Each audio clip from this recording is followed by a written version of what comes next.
喺呢個美麗嘅森林裏邊，我哋成班小動物一直都過住快樂嘅生活。但係今日就發生咗一件不幸嘅事，有一啲露營者冇將營火完全撲滅就離開咗啦。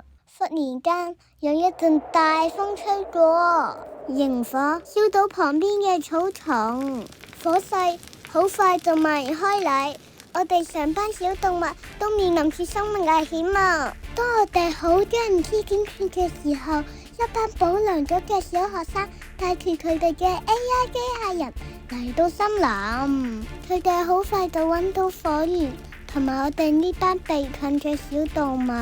就喺呢個危急嘅關頭，佢哋就展開今日嘅救火任務。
喺比賽呢日有48隊保良局嘅救火小英雄，分成高小組同初小組。佢哋要帶住自己設計、program 同埋改裝嘅 AI 機械人進行呢個緊湊嘅比賽。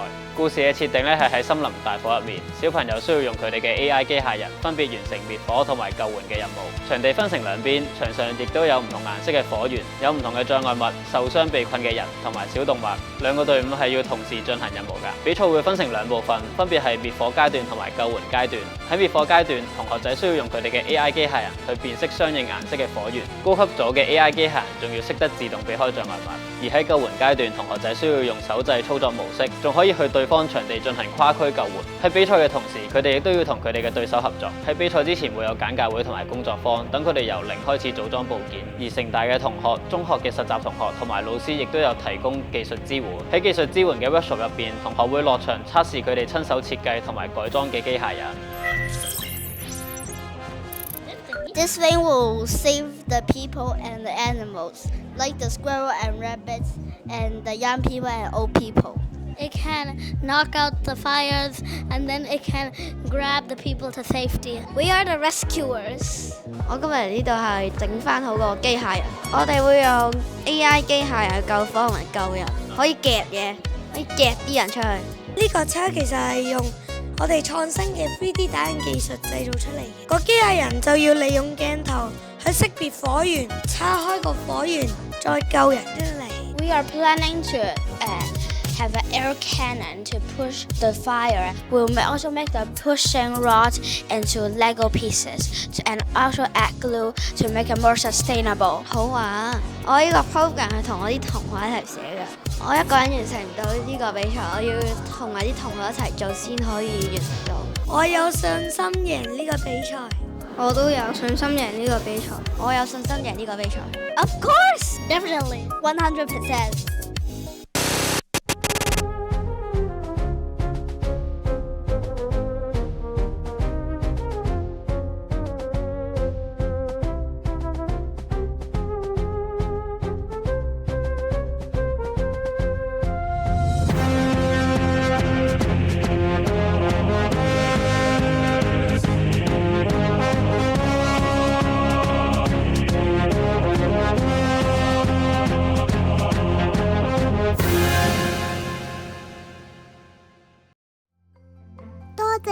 小學生同埋佢哋嘅 AI 機械人喺佢哋嘅勇敢同埋智慧之下，我哋可以繼續喺呢個咁靚嘅森林裏邊過快樂嘅生活啦。